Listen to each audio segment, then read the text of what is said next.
What's up, guys? I'm Mike from Stocked Up, and welcome back to the Stocks with Mike and Tom show. We have a lot of information to go over in this video. The markets were slightly red today. We have news with the stimulus and then also news with oil. So Tom's going to fill us in there. But like I said, we had a pretty slow, boring, choppy day in the market today. I mean, the S&P 500, or the SPY, I should say, only finished down 0.4%. We've been in the same range for about 8 days now. So we're having a little bit of a choppy market. But with that being said, Tom, what type of news happened today? Yeah, this morning it was actually Walmart that actually made the market start to fall, and also they did not beat on the jobs report. There was actually 861,000 first-time filings for unemployment rather than a 773,000 estimate. And this is just a bad thing that sent the market down. But as we can see, the market actually recovered all day long and ended up closing higher than it opened this morning. But it still didn't close quite as high as the close of yesterday. But it did recover nicely given the news that ended up coming out. Yeah, so Walmart definitely impacted the markets in pre-market. They had a pretty big fall for earnings, down about 6.5%, and that's pretty big for a value stock like Walmart. So it's definitely something to pay attention to. And like you said, a bad jobs report, bad jobs numbers is definitely not good news. But what's going on with oil? I'm looking at their futures right now, and it's definitely not looking too good. Yeah, oil actually took a pretty big hit today, and investing.com reports that the one-way move in oil prices snapped on Thursday as some people cashed in on this week's freeze trade that sent the crude markets higher, and the analyst at ANZ Bank and Citigroup estimated that at least 2 million barrels of U.S. shale oil production has been halted by the Texas cold storm, and that's really the cause that made oil go up. And then a lot of people pretty much just cashed in as oil popped from 57 all the way to 62. So they pretty much cashed in today, which happens sometimes whenever these things move up parabolically. Gotcha. So looking at the market overall, we've been extremely flat and choppy for the past 2 weeks almost. Is there any news with the stimulus or anything that could possibly move these markets to the upside or the downside? Yeah, there is actually some news with the stimulus, but it's going to come in early to mid March. But they are looking to finally pass the next relief bill that will include direct payments of $1,400 per person, which is good to hear. At least people are going to get some more money. Everyone likes to hear that, free money. So get that free money. Hopefully, you put it into the market or something. But I really do like that. Hopefully, that helps the market. But keep in mind that's in early to mid March, and they could start fighting before then and then decide to delay it. So anything can really go on at this point. Yeah, it looks like the market's reaction to that news is pretty neutral right now. Like I said, it's been so choppy. So I'm curious to see how the further, I guess you could say, the further development of this stimulus deal, how it will impact the market. So I'm definitely going to be keeping an eye out for that. But besides that, was there any other major news? Nothing too major. All right, well, let's get right into our Discord member of the day and then the momentum plays. With our member of the day, we have Sean C. So he's been around for a while and he's always commenting on the videos.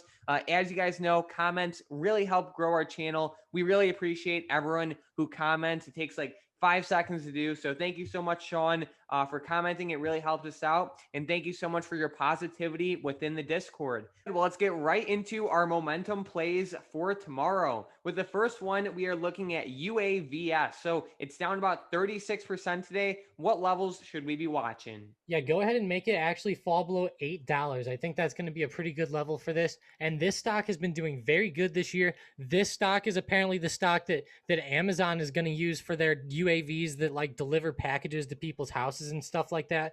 And that's very interesting. And a lot of people I know actually have been holding this stock and it's been doing really good. But it looks like now the stock fell 36% today. Like you said, that's not good. I was warning them that this could happen, and unfortunately it did.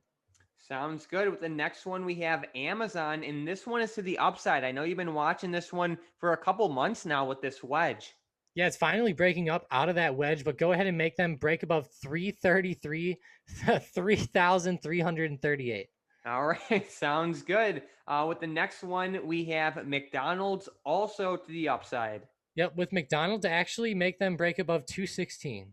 Awesome. So we are eyeing all of these plays for quick day trade tomorrow, only if they can break the levels Tom listed. But now let's get right into the $2.6 million trade for today.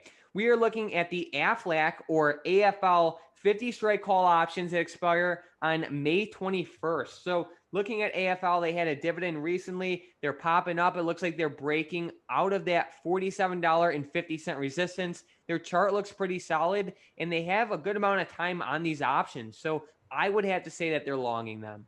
Yeah, me too. I really like it breaking out of that resistance, and Aflac's a pretty good company overall. And I would expect them to just recover up nicely, nice and slow to the upside. I meant to say, but I really like it that it broke above that resistance. That's my main factor here to the upside, and I would just have to think they're longing it too, with it being that far out all the way in May. Sounds good. Well, let's get right into our questions from the previous episode.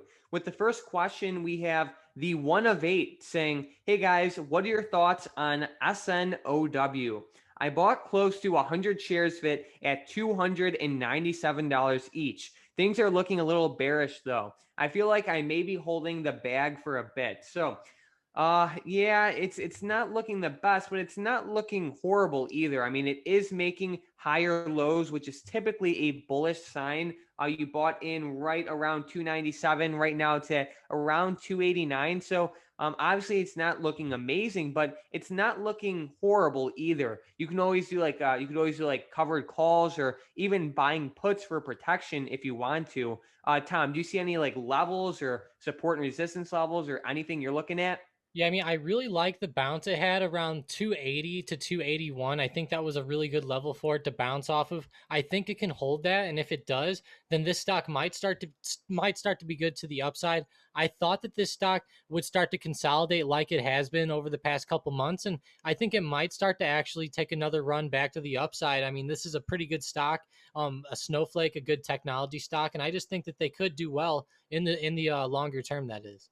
Awesome. With the next question, we have Brandon saying, "Thanks, guys. Keep it going. I'm watching RKT as it nears the $18 to $19 range, and earnings are coming up next week." So I think that's a great point there. We've been seeing RKT kind of just bounce like a pinball for the past couple months between the $19 range and the 20, I would say like the $23 range. It's been very choppy, almost like the market, but I think this is a pretty good point right here. And it might be good to maybe run some cash secured puts before earnings, depending on how you feel about this stock for the long term. Tom, I know that this stock's pretty popular within the Discord. Are you watching any levels or anything like that?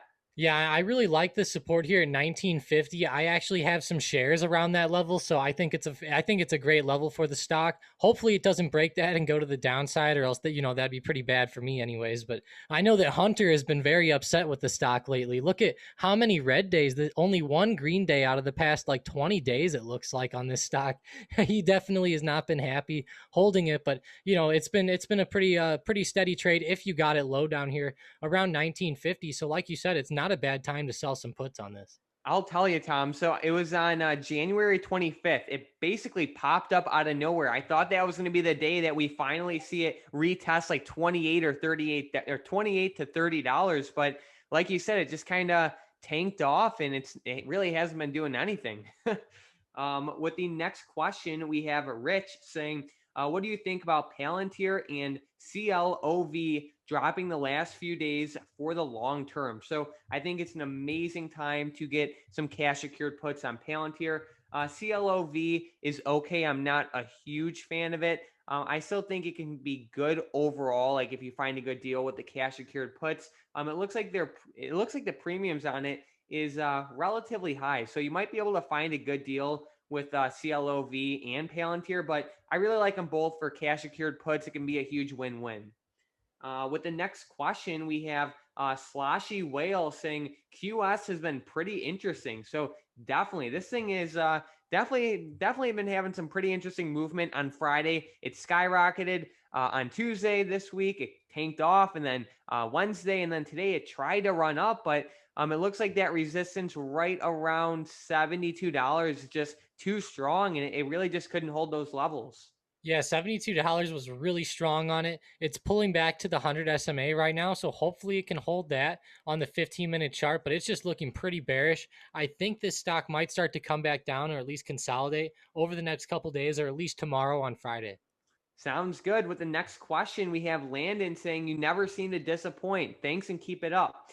Can you review CLSK and WMB?" So let's take a look at this one. CLSK looks to be doing actually amazing today, up around 25%. It actually did amazing today. Do you see any levels on this one? Yeah, like you said, it's up 25%. It actually broke above $40, which was a pretty key level for it. Hopefully it can run up to around $41 or $42. I think that would be a pretty strong resistance in the short term. In the longer term on the max chart, it has went quite a bit higher than that, up to around $80. But keep in mind that was a long time ago and really there was no volume then. So I don't know what was really going on. But I really do like how the stock is moving right now. Just I would be very concerned about the resistance at like 4240 to 4250. So just watch out for that in the short term. I think it might start to pull back. Gotcha. And then he was also asking about WMB. Personally, I'm not a fan of this one at all. I was just looking at like a max weekly chart. I'm not a huge fan of it really at all. Like we could see for the past couple years, it's just been making lower highs. And like even just looking over the past year, I'm personally not a fan of it. Yeah, me either. I mean, you can see it's really moving below the 100 SMA again. And man, it hit lows of $10. I just don't like the stock at all. I mean, it just, you can see it was at 61 in like 2015, 2014. And then ever since then, it's just been tanking to the downside. Sounds good. With the next question, we have Jack Tastic saying, "Thanks, guys. Great vid as always. What do you think of BE and WPRT?" He said that they're clean energy plays, and BE has been beaten down lately, and it's staying above the 30 level. So it definitely is holding that 30 level support. It does look pretty good right now. Yearly, it's looking pretty good. The max weekly, it's looking pretty good. Looks pretty good overall. The sector is a good sector. Let's take a look at the next one, WPRT. This one it actually had a horrible day today, down about 15%. Overall, in the past year, it looks to be doing pretty well. Max weekly chart looks to be doing pretty well. If you like these stocks for the long term, it might be good to get some cash secured puts on them.